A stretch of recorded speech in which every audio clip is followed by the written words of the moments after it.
Bright Sky, Starry City. Written by Krishnaswami, illustrated by Aimee Sicuro. Phoebe helped Dad set up the telescopes outside his store. She added special effects. Mercury, Venus, Earth, Mars, Jupiter, Saturn, Uranus, Neptune. Phoebe sang the planet names as she drew. She thought of them spinning on their axes, going round and round the sun, over and over, forever and ever. Two of the planets, Saturn and Mars, would be up in the sky later, between those buildings. They'd be up, but Phoebe worried she wouldn't be able to see them. Would anyone? Dad knew where to look, but city lights always turned the night sky gray and dull. People hurried past, hugging themselves against the wind while Phoebe made her planets. Mercury, Venus, Earth, Mars, Jupiter, Saturn, Uranus, Neptune, spin on the sidewalk. Streetlights blinked on, neon signs flashed and flickered. Up in the sky, something faint tried to glimmer through. "What's that star?" Phoebe asked. "Vega?" said Dad. "Deneb?" It was hard to tell. "Where are Mars and Saturn?" said Phoebe. "Over in the west," said Dad. "If we were out in the country, we could see them. The city lights wouldn't spoil the night sky." But they were not in the country. "It's not fair," Phoebe said. She closed her eyes and wished for all the bright lights to disappear, all those blinking, flashing, glowing lights that sent pale fingers up into the sky. She longed for the city lights to go out, just for a while, just to give the night sky a chance.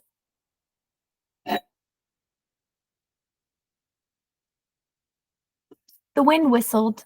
A fat drop fell on Phoebe's nose, another in her hair. Then more and more, splattering on the sidewalk. "Sorry, Phoebe," said Dad. "We'd better pack it in." Rain blurred the lights. Clouds blotted out the sky. Dad hurried Phoebe back into the shop. Phoebe peered through the window at her sidewalk solar system dissolving into chalky streams. "Maybe we should just go home," Dad said. But Phoebe did not want to go home. She wanted a beautiful, inky black night. Lightning cracked the sky. Phoebe counted the seconds, 1 to 10. Thunder crashed. "Let's wait for the rain to stop," said Phoebe. "Could be a while," Dad warned. "What about Mars and Saturn?" said Phoebe. Dad just shook his head. Crash! Boom! The echoes faded. But something had changed. Where were all the lights? With the city suddenly darkened, Phoebe and Dad sat in the store listening to the rain.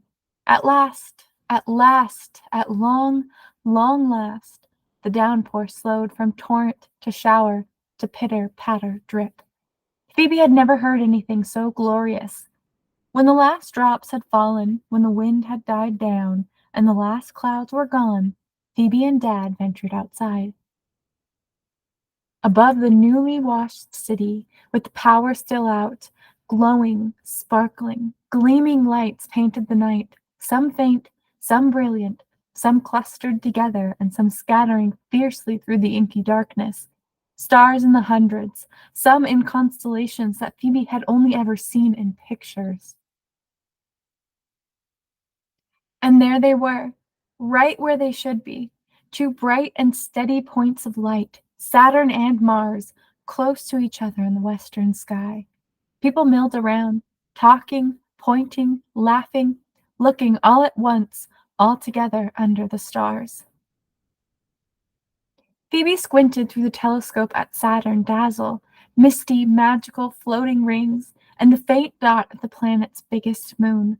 Somewhere in there, too far to spot, Phoebe imagined the rest of Saturn's many moons, including the small rocky one that she was named for. Dad turned the telescopes, focusing on one cluster of stars and then another. How deep the night was, and how endless. Then, adjusting to the darkness, Phoebe saw something she'd never seen before. A pale, gauzy, whitish band, low in the eastern sky. "What's that cloud?" Phoebe said. "The Milky Way," Dad said. "That's part of our galaxy you're looking at." Phoebe breathed in the night, with all its stars and planets. "What a bright, bright sky," she whispered. "It's a starry city, all right," said Dad. And it was. Soon the lights would come back on, and everyone would hurry off. But for a brief time, above the dark city, there was the bright night sky